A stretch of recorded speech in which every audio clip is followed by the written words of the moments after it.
Vamos una vez más al Evangelio de Mateo, capítulo 5, y esta vez vamos a leer el texto completo de las bienaventuranzas. Ya prácticamente estamos a punto de concluir el estudio de esta sección del Sermón del Monte. Mateo capítulo 5, vamos a leer los versículos 1 al 12.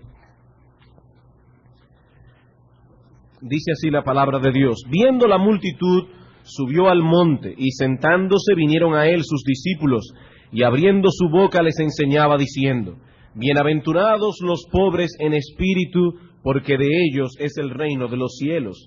Bienaventurados los que lloran, porque ellos recibirán consolación. Bienaventurados los mansos, porque ellos recibirán la tierra por heredad. Bienaventurados los que tienen hambre y sed de justicia, porque ellos serán saciados. Bienaventurados los misericordiosos, porque ellos alcanzarán misericordia. Bienaventurados los de limpio corazón, porque ellos verán a Dios. Bienaventurados los pacificadores, porque ellos serán llamados hijos de Dios. Bienaventurados los que padecen persecución por causa de la justicia, porque de ellos es el reino de los cielos. Bienaventurados sois cuando por mi causa os vituperen y os persigan, y digan toda clase de mal contra vosotros mintiendo. Gozaos y alegraos, porque vuestro galardón es grande en los cielos, porque así persiguieron a los profetas que fueron antes que vosotros. Como hemos dicho ya en otras ocasiones en esta misma serie de sermones, muchas de las personas que escucharon originalmente estas palabras deben haber experimentado una profunda decepción y una gran extrañeza.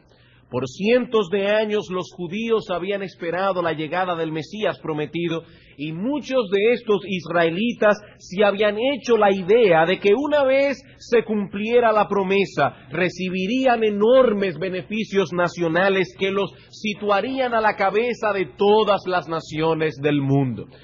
Jesucristo clama ser ese Mesías, pero sus palabras no compaginan con las expectativas que estas personas se habían forjado. En primer lugar, Cristo no está hablando aquí de privilegios étnicos o raciales. En ningún lugar de su discurso menciona el hecho de que los judíos disfrutarían de alguna bendición especial por el hecho de ser judíos. Esto era lo que muchos de estos hombres y mujeres suponían. Ellos esperaban que su Mesías se pararía en aquella ocasión en el monte de Sinaí, o en el monte de los olivos, se dirigiría a ellos diciendo algo como esto: Bienaventurados vosotros, israelitas, porque vuestro es el reino de los cielos. Bienaventurados vosotros que habéis sufrido opresión y vejación estos últimos años, porque de ahora en adelante comenzaréis a disfrutar de todas las bendiciones, de todos los beneficios que os pertenecen por ser, descendientes de Abraham. Pero resulta que ese día escucharon algo muy distinto. Cristo comenzó diciendo: Bienaventurados los pobres en espíritu, porque de ellos, y solo de ellos, es el reino de los cielos. Bienaventurados los que lloran, porque ellos serán consolados. Bienaventurados no los agresivos, los mansos, porque ellos recibirán la tierra por heredad. Imagínense el impacto que estas palabras tienen que haber hecho en esta gente. Eso no era lo que ellos estaban esperando escuchar. Cristo dice: israelitas, el asunto no radica en que seas judío o no, sino en que seas pobre en espíritu. Cristo está describiendo a individuos, no a ninguna raza en particular. Pero hay otro detalle que debe haber llamado la atención de este auditorio aquel día, y es que el reino que el Señor está ofreciendo es espiritual. Nada se menciona acerca de las riquezas terrenales, o de poder político, o de cambios sociales o económicos. Lo que se promete aquí es consolación, misericordia, comunión con Dios, y eso no encajaba con la visión mundana, con la visión terrenal que estos judíos y algunos teólogos modernos del campo dispensacionalistas tienen del reino. Ellos esperaban otro tipo de ofrecimiento, pero Cristo les hace ver en este discurso que la verdadera felicidad del hombre no radica en esas cosas que ellos soñaban disfrutar en ese reino imaginario que tenían en mente. No son las riquezas, dice Cristo, ni la pompa, ni el poder, ni la fama la que dan felicidad al hombre. Es el saber que nuestros pecados han sido perdonados, que hemos sido aceptados por Dios, que ahora disfrutamos poder tener comunión con Él. Y no importa cuántos bienes terrenales puedas adquirir en esta vida presente, si no tienes esas bendiciones que disfrutan los ciudadanos del reino de Cristo, eres un miserable. Eres un miserable. Como veíamos el domingo pasado, todo el brillo y esplendor de este mundo es pasajero, y aquel que va tras esas cosas es un insensato. ¿Cómo puede ser feliz un hombre con una conciencia culpable? ¿Cómo puede ser feliz un hombre con un futuro incierto? La verdadera felicidad, dice David en el Salmo 32, solo la disfrutan aquellos cuyos pecados han sido perdonados y cuyas transgresiones han sido cubiertas. Esos hombres y mujeres han sido reconciliados con Dios, viven delante de Él y reciben todos los beneficios de su paternidad. Y son esos y no otros los beneficios que se obtienen en el reino de Cristo. En Romanos 14:17 el apóstol Pablo nos dice lo que es el reino de Dios. Dice él, el reino de Dios no es comida ni bebida.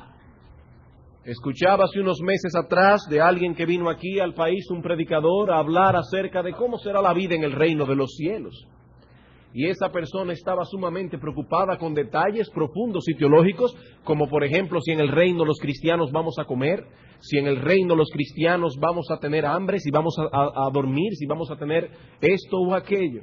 El apóstol Pablo dice, el reino de Dios no es comida ni bebida, sino justicia, paz y gozo en el Espíritu Santo.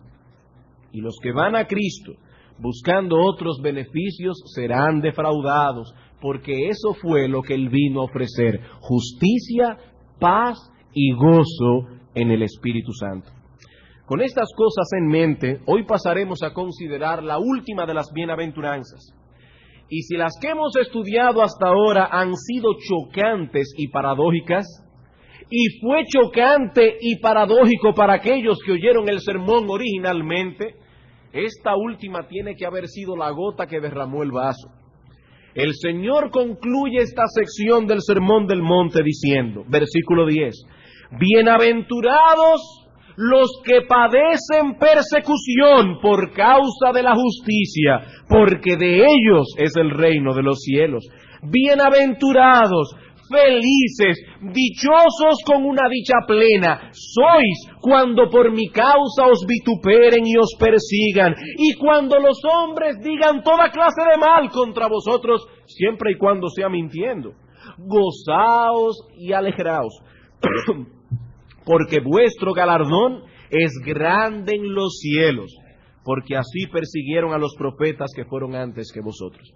Y antes de pasar a estudiar esta bienaventuranza, quisiera hacer notar dos grandes diferencias entre esta última bienaventuranza y las anteriores. En primer lugar, noten que hermanos y amigos, que esta es la única bienaventuranza que el Señor expone y elabora. Las demás consisten en declaraciones llanas y sencillas. Bienaventurados los pobres en espíritu, de ellos es el reino de los cielos. Bienaventurados los que lloran, ellos recibirán consolación. Pero en este caso, Cristo elabora más extensamente en los versículos 11 y 12 lo que declara en el versículo 10. El Señor no quiere que ninguno de los suyos se forje esperanzas falsas. Él no era como esos predicadores actuales del Evangelio de la prosperidad. Si vienes a Cristo, todos tus problemas se van a resolver. Si vienes a Cristo, Él curará tus enfermedades, porque Él en la cruz cargó nuestros dolores. Él en la cruz llevó nuestras enfermedades. No. Cristo no era ese tipo de predicador. Él no es como esos lobos rapaces que procuran atraer a sus adeptos a través de vanas promesas. Y en segundo lugar, debemos notar también que hay una diferencia en el foco de atención de estas palabras. Las bienaventuranzas que hemos estudiado hasta ahora nos describen lo que el cristiano es en esencia, las cosas que el cristiano busca y anhela, la forma como el cristiano se comporta. Pero ahora el Señor pasa a describirnos cuál ha de ser la reacción del mundo hacia los cristianos, precisamente por ser lo que son, precisamente por anhelar lo que anhelan, por comportarse como se comportan. Cualquiera podría pensar que las personas que poseen el carácter que Cristo describe en las bienaventuranzas seguramente serán universalmente aclamados y alabados. Pero nada está más lejos de la realidad. El Señor nos advierte que seremos perseguidos. En la misma medida en que manifestemos al mundo las virtudes de las que se habla en este pasaje, en esa misma medida se intensificará también la persecución. Y en la mañana de hoy, y lo más seguro, o si el Señor lo permite, el próximo domingo también, nos dedicaremos a estudiar esta última bienaventuranza. Y es nuestro deseo, hermanos, que el Espíritu Santo pueda usar estas palabras primero para ayudarnos a evaluar nuestro cristianismo a la luz de ellas. Las bienaventuranzas anteriores nos llevaban a evaluar nuestra fe cristiana directamente. ¿Eres pobre en espíritu? ¿Eres manso? ¿Lloras por tu pecado? ¿Anhelas la justicia? ¿Eres limpio de corazón? ¿Eres un pacificador? ¿Eres misericordioso? Pero esta bienaventuranza nos lleva a evaluar nuestra fe indirectamente. ¿Cómo reacciona el mundo ante nuestra forma de ser? ¿Cómo reacciona el mundo ante nuestro carácter? Pero también quisiera que el Espíritu Santo pueda usar estas palabras para consolarnos si por causa de nuestra fe estamos experimentando en carne propia lo que este pasaje enseña. Dividiremos nuestra enseñanza de hoy en dos partes. En primer lugar, veremos la realidad de la persecución en la vida del cristiano. Y en segundo lugar, la causa de esa persecución. Pasemos entonces a considerar nuestro primer encabezado, la realidad de la persecución en la vida del cristiano. Cristo nos está diciendo aquí que los verdaderos hijos de Dios siempre han sido y serán perseguidos por el mundo. Esa es básicamente la enseñanza de nuestro texto. Los verdaderos hijos de Dios siempre han sido y serán perseguidos por el mundo. El tiempo del verbo griego que el Señor usa en el versículo 10 puede ser traducido de la siguiente manera: bienaventurados los que han sido y siguen siendo perseguidos. Bienaventurados los que han sido y siguen siendo perseguidos. Y debo admitir que hay una paradoja aquí. Cuando miramos el carácter que Cristo describe en este pasaje, nos preguntamos, ¿por qué son perseguidos los cristianos? Si son mansos, si son limpios de corazón, si son incluso pacificadores, ¿por qué los persiguen? Suena paradójico, pero es así. Hermanos, amigos, es así. Basta con leer las páginas de las Escrituras y de la historia de la Iglesia para confirmar esta verdad. Fue la justicia de Abel lo que provocó el celo y el odio de Caín, hasta que finalmente Abel fue asesinado. Y él no fue el único mártir de la era antiguo testamentaria. El autor de los Hebreos en el capítulo 11 nos habla de aquellos santos que por ser santos y por causa de su fe experimentaron vituperios y azotes, prisiones y cárceles. Fueron apedreados, aserrados, puestos a prueba, muertos a filo de espada. Anduvieron de acá para allá cubiertos de pieles de ovejas y de cabras, pobres, angustiados, maltratados, de los cuales el mundo no era digno, errando por los desiertos, por los montes, por las cuevas y por las cavernas de la tierra. He aquí cómo vivieron los santos del Antiguo Testamento. Estos hombres y mujeres pagaron un precio por su fe. Y si seguimos leyendo las Escrituras, al llegar al Nuevo Testamento encontramos la misma historia. Casi todos los apóstoles murieron martirizados. Aunque ocupan un lugar muy alto en el reino de los cielos, sin embargo, como alguien ha dicho, se distinguieron más por sus sufrimientos que por sus honores. Escuchen, hermanos, lo que Pablo escribió acerca de los apóstoles en 1 Corintios capítulo 4, versículos 9 al 13. 1 Corintios capítulo 4, versículos 9 al 13. Porque según pienso, Dios nos ha exhibido a nosotros los apóstoles como postreros, como a sentenciados a muertes, pues hemos llegado a ser espectáculo al mundo, a los ángeles y a los hombres. Nosotros somos insensatos por amor de Cristo, mas vosotros prudentes en Cristo. Nosotros débiles, mas vosotros fuertes. Vosotros honorables, mas nosotros despreciados. Hasta esta hora padecemos hambre, tenemos sed, estamos desnudos, somos abofeteados y no tenemos morada fija. Nos fatigamos trabajando con nuestras propias manos, nos maldicen y bendecimos, padecemos persecución y la soportamos, nos difaman y rogamos. Hemos venido a ser hasta ahora como la escoria del mundo y el desecho de todos. Pero el sufrimiento no fue exclusivo de los apóstoles. Los cristianos de la era apostólica y posapostólica tuvieron que enfrentar las fieras persecuciones del Imperio Romano. Y hermanos, eso fue poco comparado con las atrocidades cometidas por la Iglesia Católica Romana, sobre todo a partir del siglo XII con el surgimiento de la terrible Inquisición. Como dice John Fox en su famosa obra El Libro de los Mártires, cuando la persecución se vistió con un ropaje cristiano, cometió más enormidades que las que jamás infamaron los anales del paganismo. Echando a un lado las máximas y el espíritu del Evangelio, la Iglesia papal, armada con el poder de la espada, vejó a la Iglesia de Dios y la devastó durante varios siglos. Los reyes de la tierra dieron su poder a la bestia y se sometieron a ser pisoteados por las miserables alimañas que a menudo ocuparon la silla papal. Comenzaron con los valdeses en Francia y de allí se extendieron a todo lugar donde el brazo de la Iglesia hubiese impuesto su dominio. Y es la misma historia que encontramos en Inglaterra en la época de los puritanos. Estos hombres tuvieron que pagar un precio muy alto por su empeño en mantener la pureza de la adoración en la iglesia, comenzando con Guillermo Tyndale, que fue quemado vivo en 1536 por órdenes del rey Enrique VIII.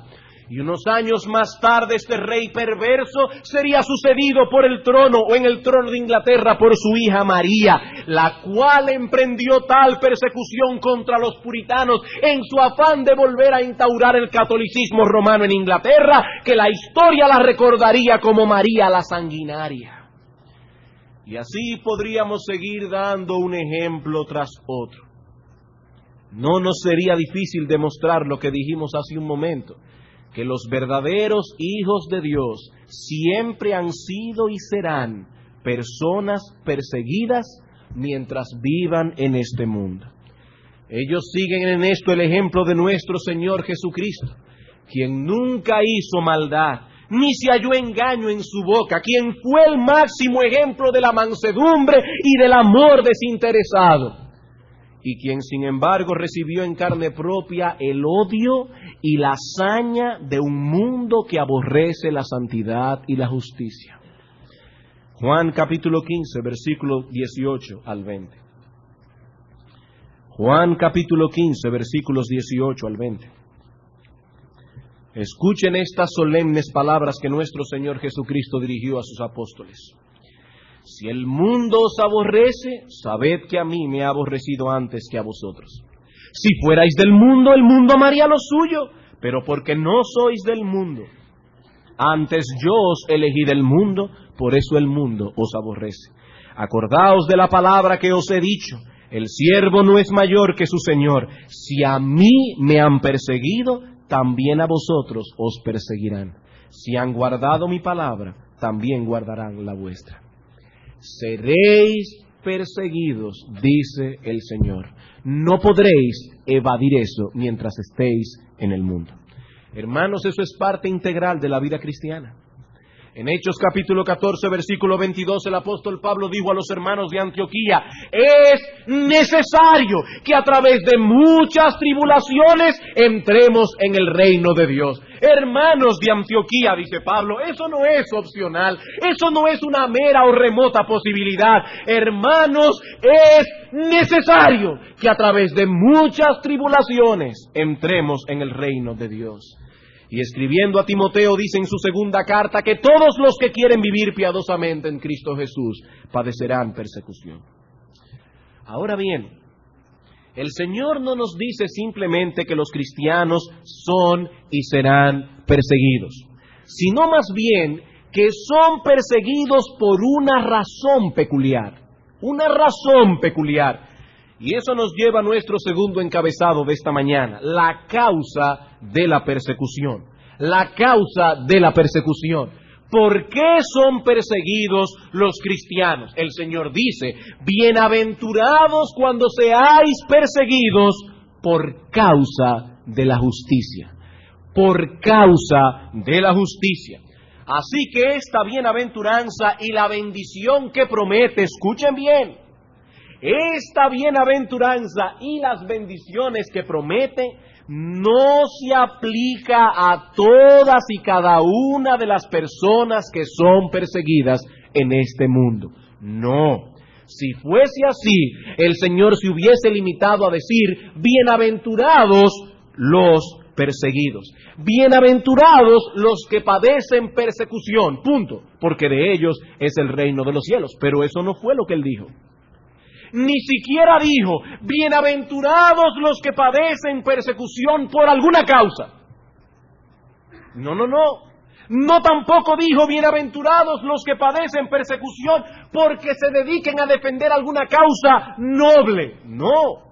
Hay hombres que han sufrido y que han tenido que pagar un precio muy alto porque se han dedicado a luchar por alguna causa noble. Ahí tenemos el ejemplo de Martin Luther King.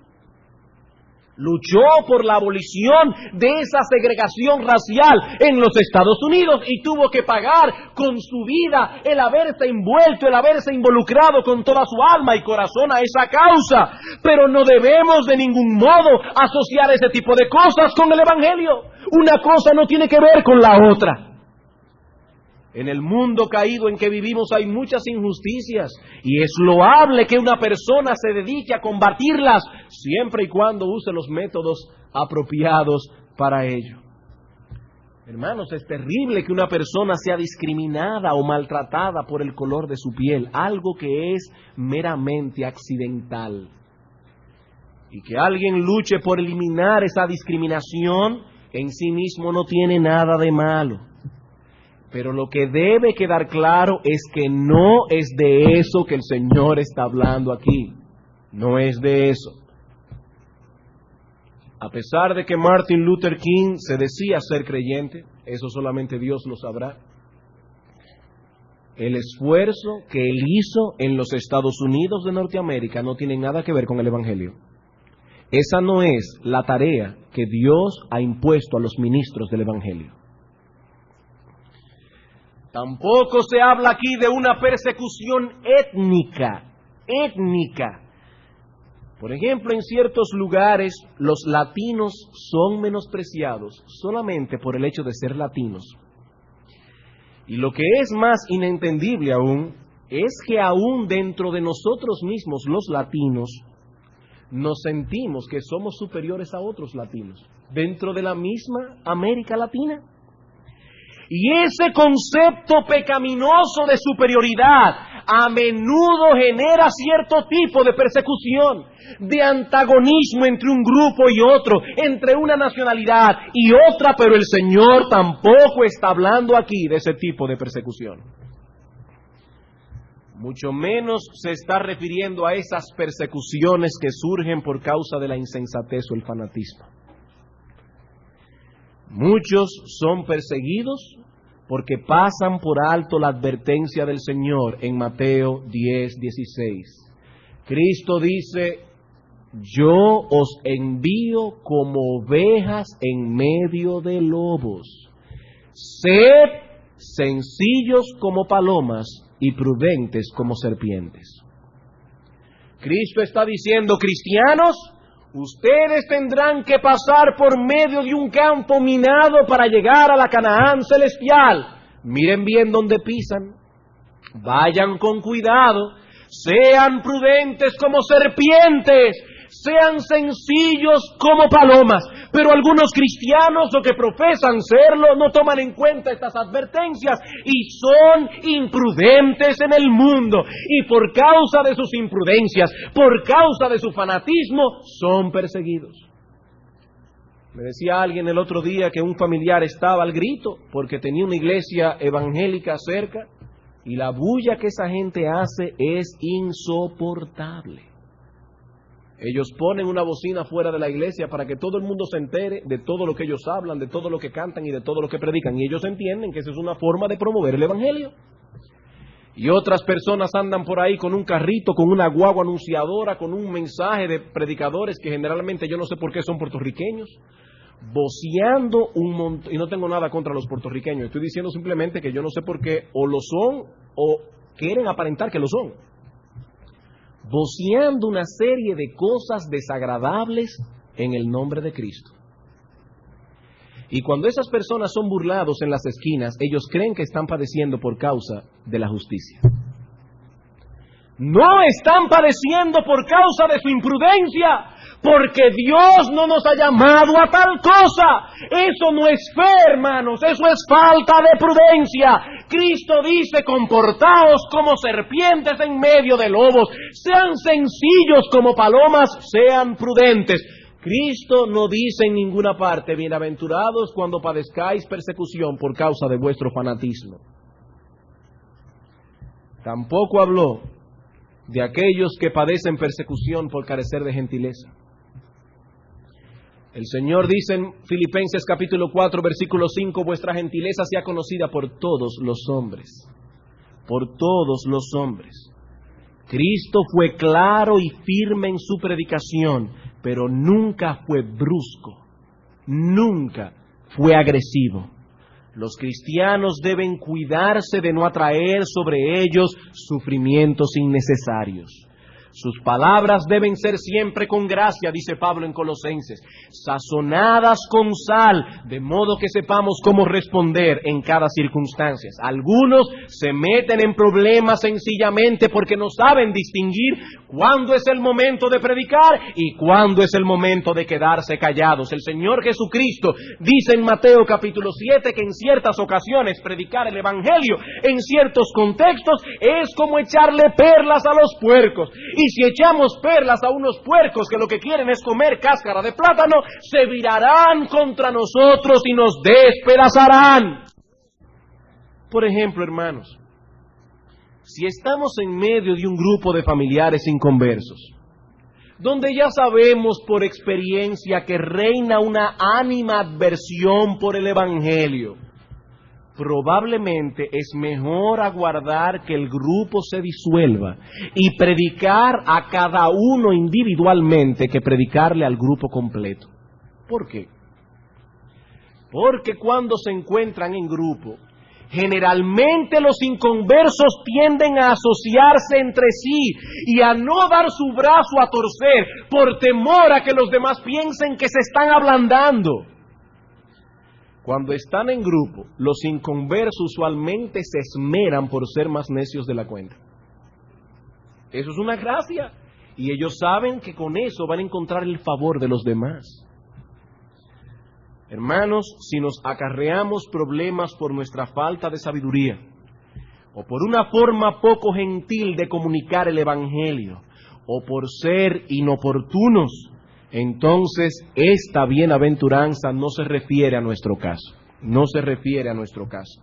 El Señor fue muy específico en sus palabras. Él dijo, bienaventurados los que padecen persecución por causa de la justicia. Si no es por causa de la justicia, la consolación ofrecida en el texto no es para nosotros. Comentando esta expresión, John Brown, un ministro del siglo pasado, escribió lo siguiente: la frase por causa de la justicia es equivalente a decir por causa de nuestra creencia y profesión de la verdad cristiana, así como también por causa del cumplimiento de nuestros deberes cristianos. Eso es lo que significa ser perseguido por causa de la justicia. El apóstol Pedro aclara este asunto en su primera carta, en Primera de Pedro, capítulo 4, versículos 12 al 16. Primera carta del apóstol Pedro, capítulo 4, versículos 12 al 16.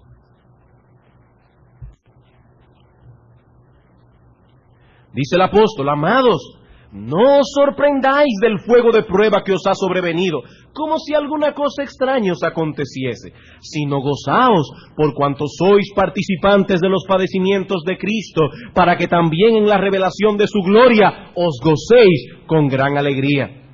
Si sois vituperados por el nombre de Cristo, sois bienaventurados, porque el glorioso Espíritu de Dios reposa sobre vosotros. Versículo 16. Pero si alguno padece como cristiano, no se avergüence, sino glorifique a Dios por ello. Noten una vez más que no se está hablando simplemente de padecer, sino de padecer por causa de Cristo. De padecer como cristiano. Como decía Agustín de Hipona, lo que hace al mártir no es el castigo que sufre, sino la causa por la que sufre. No es el sufrimiento lo que hace un mártir, es la causa por la que sufre. Más adelante en el versículo 19, el apóstol Pedro habla de sufrir según la voluntad de Dios. Poniéndolo de otro modo, ser perseguido por causa de la justicia es equivalente, es lo mismo a ser perseguidos por parecernos a Cristo. Por parecernos a Cristo. Cristo es el modelo de una vida justa. El apóstol Juan le llama en su primera carta, en el capítulo 2, Jesucristo el justo. Vivir de acuerdo con la justicia es vivir la vida que Él vivió. Y el que vive como Él vivió será perseguido. ¿Por qué? Porque el mundo odia a Cristo y por tanto no es extraño que odie a todos aquellos que se parecen a Él. Eso fue lo que el Señor enseñó a los discípulos en el texto que leímos, Juan 15, 18. Si el mundo os aborrece, sabed que a mí me ha aborrecido antes que a vosotros. El siervo no puede ser mayor que su Señor. Si a mí me han perseguido, hermanos amados, a vosotros también os perseguirán. Los cristianos entonces son perseguidos sencillamente por esto, porque se parecen a Cristo, porque actúan como Él, porque viven para Él. Y en la misma medida que eso es una realidad en nosotros, en esa misma medida arrecia la persecución. Debo aclarar que esa persecución no tiene que ser física necesariamente. Puede asumir varias formas y puede variar en intensidad. Puede ir desde un rechazo, una burla, hasta la muerte. Pero lo que debemos saber es que esa persecución es contra nosotros porque somos justos, porque hacemos la voluntad de Dios, porque nos parecemos a Cristo. Hermanos, esto es realmente paradójico. ¿Saben una cosa? El mundo exalta la bondad y la nobleza natural del hombre. El mundo exalta la bondad. Y cuando se entera de algún gesto noble, lo alaba con entusiasmo. De hecho, hay premios que se han instituido para premiar a los hombres y mujeres de este mundo que se han dedicado a luchar por alguna causa noble. Ahí tenemos el Premio Nobel de la Paz y muchos otros premios. Sin embargo, el mundo persigue a los cristianos y los rechazan. ¿Por qué? ¿Por qué? Por tres razones básicas. Primero, porque la conducta de los cristianos los pone en evidencia. Porque la conducta de los cristianos los pone en evidencia. Eso fue lo que el Señor dijo en Juan capítulo 3, versículos 19 al 20. Juan capítulo 3, versículos 19 al 20. Dice el Señor: y esta es la condenación, que la luz vino al mundo, y los hombres amaron más las tinieblas que la luz, porque sus obras eran malas. Pero no se limitaron únicamente a amar las tinieblas, sino que también aborrecen la luz. Dice: porque todo aquel que hace lo malo aborrece la luz, y no viene a la luz para que sus obras no sean reprendidas. El mundo odia a los cristianos porque la conducta de los cristianos los pone en evidencia. Juan capítulo 7, versículo 7. Los hermanos inconversos del Señor, inconversos hasta el tiempo antes de la resurrección, comenzaron a decirle: Señor, sube a la fiesta para que te des a conocer allí. El Señor dice: no, suban ustedes, mi tiempo aún no ha llegado, pero el tiempo vuestro siempre está presto. Versículo 7, no puede el mundo aborreceros a vosotros, mas a mí me aborrece, dice el Señor, porque yo testifico de Él que sus obras son malas. Y quisiera citar aquí un extracto del doctor Martin Lloyd-Jones, un poco extenso, pero es digno, hermanos, de ser citado. Escuchen esto con atención.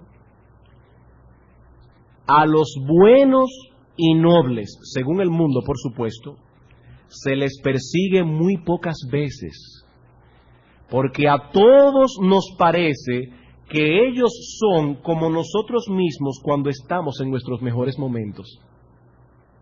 Eso es lo que pensamos cuando vemos al noble, según el mundo.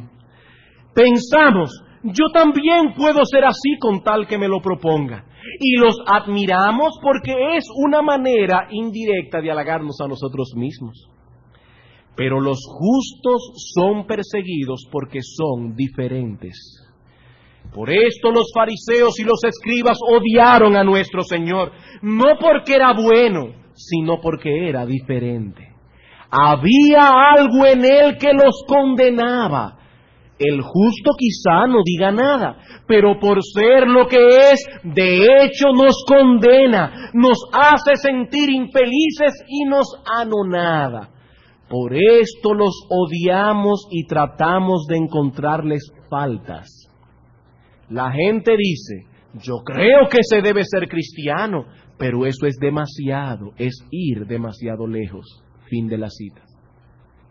El mundo admira a los nobles de acuerdo a lo natural, pero cuando ven a los cristianos piensan: eso es demasiado.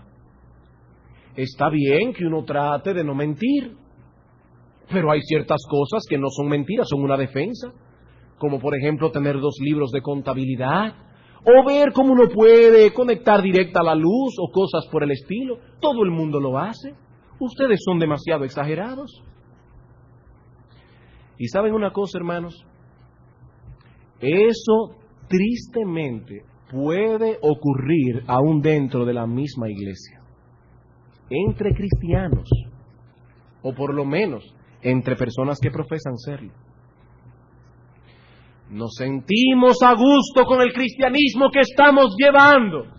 Creemos que estamos haciendo un buen esfuerzo, pero entonces de repente aparece uno que es capaz de llevar su fe mucho más lejos aún. Y no estamos hablando de un fanático, nos referimos a un hombre, a una mujer fiel, un creyente que se esfuerza porque todas las áreas de su vida entren en el molde de su fe cristiana, al actuar como esposo, al actuar como esposa, al comprar, al vender, al vestirse, al hacer negocios. Y entonces comenzamos a sentirnos incómodos y sentimos que tenemos que buscar la manera de demostrar que ese hermano es un exagerado. Su fidelidad nos enfrenta en silencio. Puede ser incluso que el hermano o la hermana ni siquiera se esté dando cuenta de eso. Tal vez se trata de una hermana que hasta hace un tiempo ella creía estar sujeta a su marido, porque llenaba la norma de lo que a ella le parecía suficiente. Pero ahora conoce a otra hermana que realmente vive a la luz de lo que Pablo enseña en Efesios capítulo 5. Una mujer que no actúa independientemente de su cabeza, que vive para él, cuya vida gira en torno a las necesidades y preocupaciones de su esposo, que al dirigirse a él lo hace con respeto, incluso en aquellas ocasiones cuando tiene que mostrarle su error o su pecado. Una mujer que vive para su casa, para criar a sus hijos, para atender a su marido. Y entonces esta hermana comienza a sentirse atacada. Esta hermana ahora es una amenaza. Si ella acepta que aquella tiene la razón, tendría que admitir que su sumisión no es otra cosa que una caricatura de lo que Dios enseña en su palabra.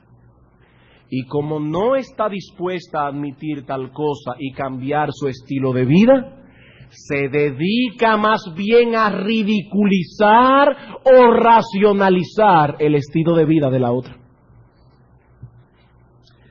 Es que esta hermana tiene un temperamento distinto al mío. Es un asunto temperamental. Yo soy más fuerte de carácter. Yo soy más orientada a las cosas intelectuales. Yo no estoy dispuesta a anular mi personalidad.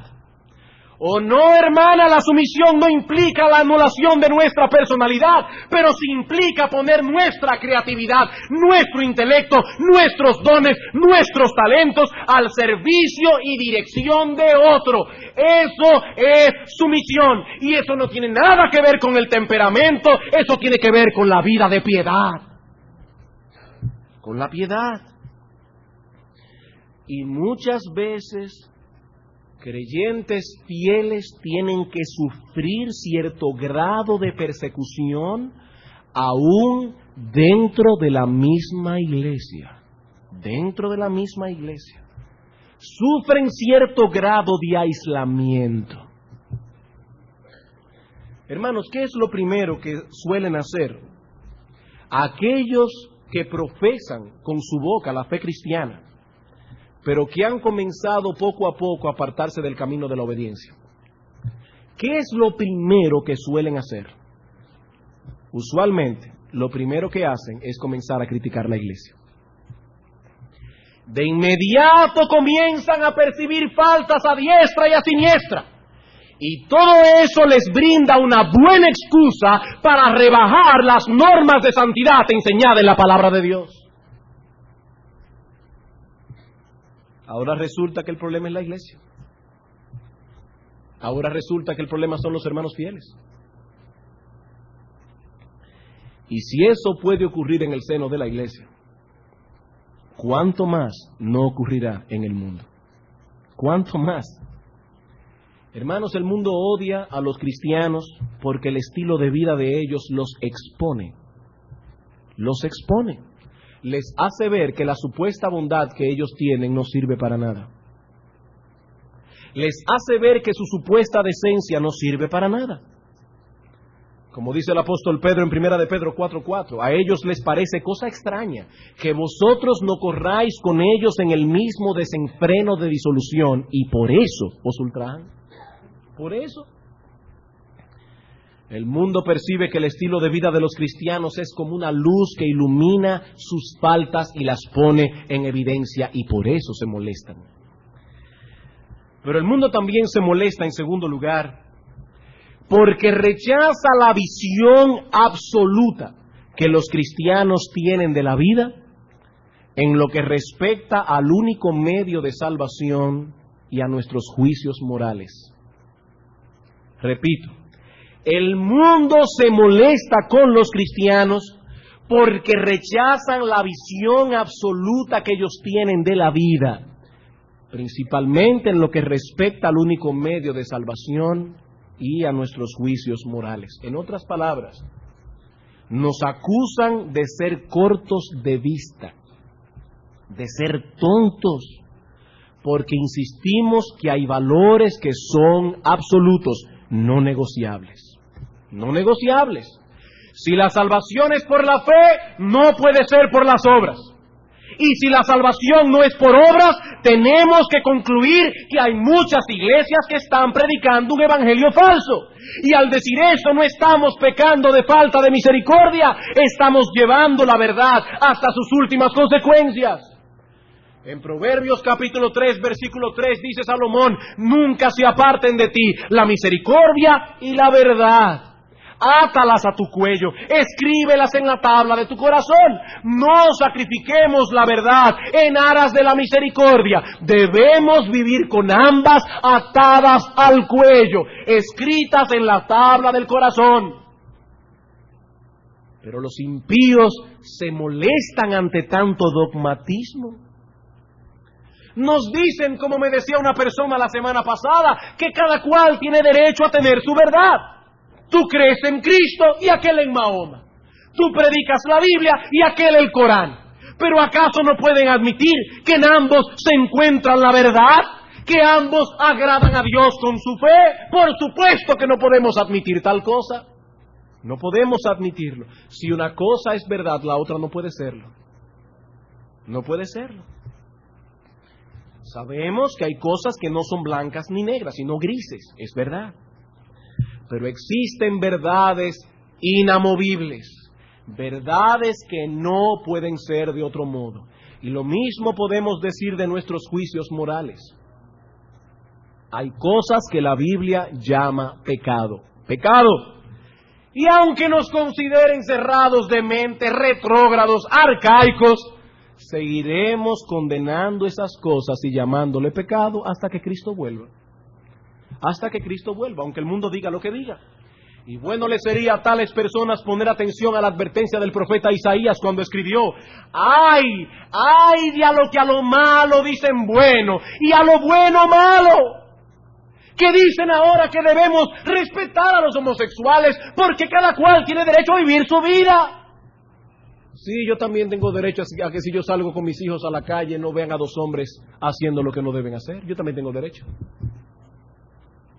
¡Ay de aquellos que hacen de la luz tinieblas y de las tinieblas luz, que ponen lo amargo por dulce y lo dulce por amargo! ¡Ay de los sabios en sus propios ojos y de los que son prudentes delante de sí mismos!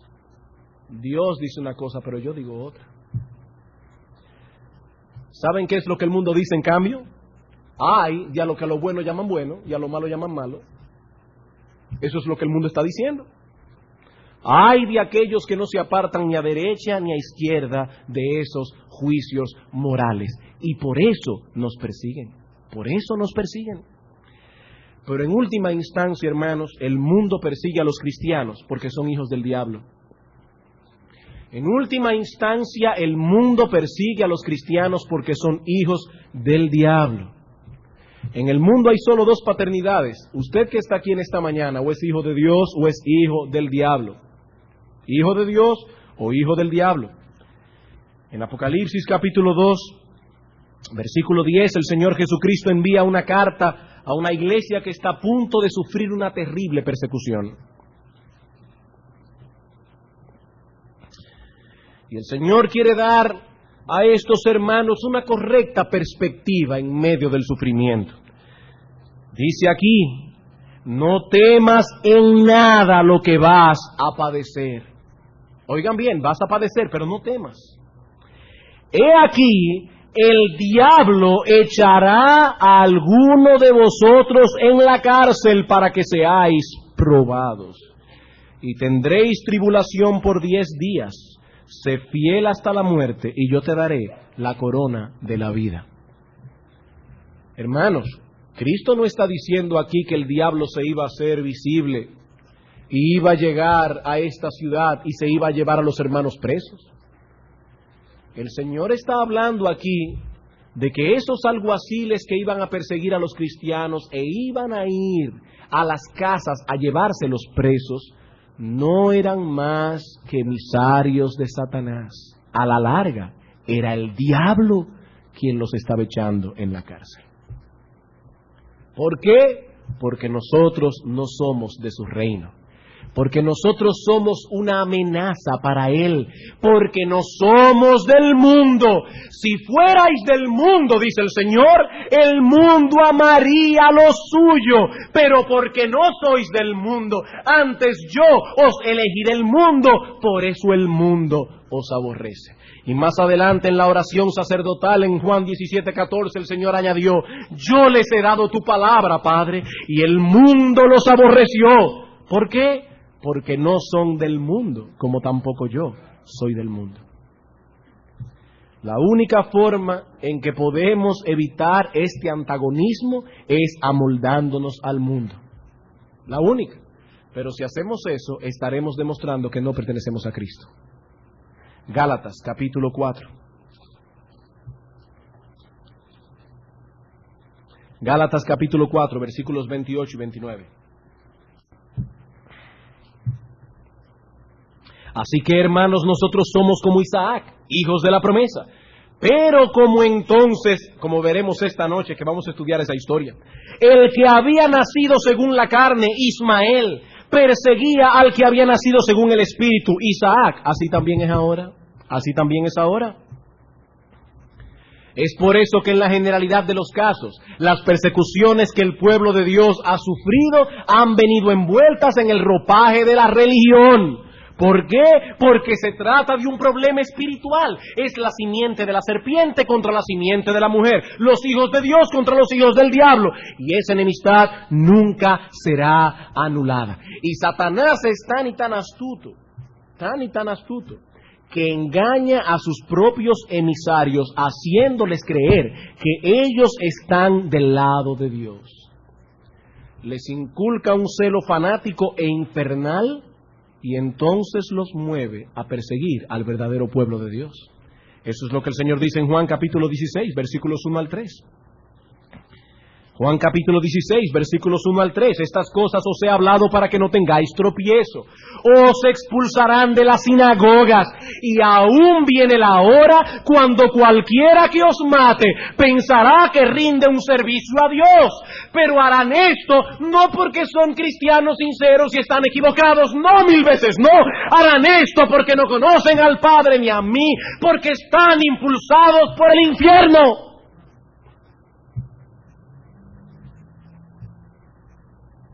Cuando en la Edad Media la Santa Inquisición mató 30.000 hugonotes en una noche, celebraron la matanza con un Te Deum para dar gracias a Dios por la victoria que había concedido a la Santa Madre Iglesia. 30.000 hugonotes en una noche. La noche terrible de San Bartolomé. ¿Qué dice el Señor? Harán eso porque no conocen ni al Padre ni a mí. Y para concluir ahora, hermanos y amigos, una simple pregunta. A la luz de todo esto que hemos visto en esta mañana, ¿eres tú un perseguido o un perseguidor? ¿Eres tú un perseguido o un perseguidor? ¿Has tenido que sufrir por causa de la justicia? Por manifestar en tu vida el carácter de Cristo. Por haberte mantenido firme en aquellos principios que conforman nuestra fe. ¿O más bien has vivido hasta ahora oponiéndote a la verdad? Oponiéndote a la vida santa y justa que los verdaderos creyentes predican y se esfuerzan por vivir. Amigo, cuando tú escuchas las demandas del Evangelio, las demandas de una vida santa, ¿cuál es tu reacción? ¿Cuál es tu reacción? ¿Te molestas contigo mismo porque sabes que no puedes cumplir esas demandas a la perfección? ¿O más bien tratas de racionalizar tu pecado y de acallar la voz de tu conciencia diciéndote a ti mismo que esas cosas son una exageración, que estos evangélicos son muy exagerados, que estos pastores de iglesia bíblica se están yendo demasiado lejos, que nadie puede vivir a la luz de esas demandas? ¿Cuál es tu reacción, amigo mío? Porque dice la Escritura que cuando el cristiano recibe la luz del evangelio, él desea, él se esfuerza, él sufre porque quiere vivir a la luz de esas demandas. No, amigo, el cristiano verdadero no se molesta con la ley, se molesta con su corazón depravado. ¿Qué puedes decir acerca de ti mismo? Estás esforzándote cada día por crecer en el camino de la justicia hasta el punto de que has sufrido persecución por causa de tu fidelidad. ¿O más bien te has dedicado a criticar, menospreciar, ridiculizar a aquellos que están haciendo ese esfuerzo? Amigo, ¿qué ha sido de tu vida hasta ahora? ¿Has estado inventándote un cristianismo propio? ¿Un cristianismo que pueda ser aceptado por las personas del mundo? ¿Un cristianismo que no levante roncha? Amigo, los cristianos no son perfectos, pero aman la justicia. Por eso no son conformistas. Y a medida que reciben más luz de la palabra, en esa misma medida se esfuerzan por conformar su vida a esa nueva luz que han recibido. Y en ese proceso, y gloria sea al Señor por eso, son transformados de gloria en gloria en la imagen de nuestro bendito Salvador Jesucristo. Es por eso que en el libro de Proverbios se nos dice que la senda del justo no es estancada, es como la luz de la aurora, que ve en aumento hasta que el día es perfecto. Y yo te pregunto una vez más, ¿describe ese texto tu propia experiencia? Bueno, si no es así, debes saber que la única justicia que Dios acepta como buena y válida es la justicia de Cristo, y que Él ha prometido ponerla a la cuenta del pecador por medio de la fe. Es así como Dios perdona todos nuestros pecados cuando Cristo nos viste con el manto de su justicia, pero las cosas no se quedan allí. También se concede al pecador el Espíritu Santo, quien no solo transforma nuestro corazón, sino que viene a morar en nosotros, capacitándonos para luchar con nuestros pecados y así poder vivir una vida justa. Es a esos hombres y mujeres que el mundo persigue, no a los que han sido simplemente reformados o adecentados. A esos más bien el mundo los alaba. Es a los que han sido regenerados por el Espíritu Santo, ahora se parecen a Cristo y se esfuerzan por crecer cada día a esa bienaventuranza, a esa semejanza. ¿Qué dice el Señor? Bienaventurados los que padecen esa persecución por esa causa. ¿Por qué? Porque de ellos, y solo de ellos, es el reino de los cielos. La semana próxima vamos a continuar estudiando esta bienaventuranza. Vamos a orar. Bendito seas tú, Jehová Dios Todopoderoso.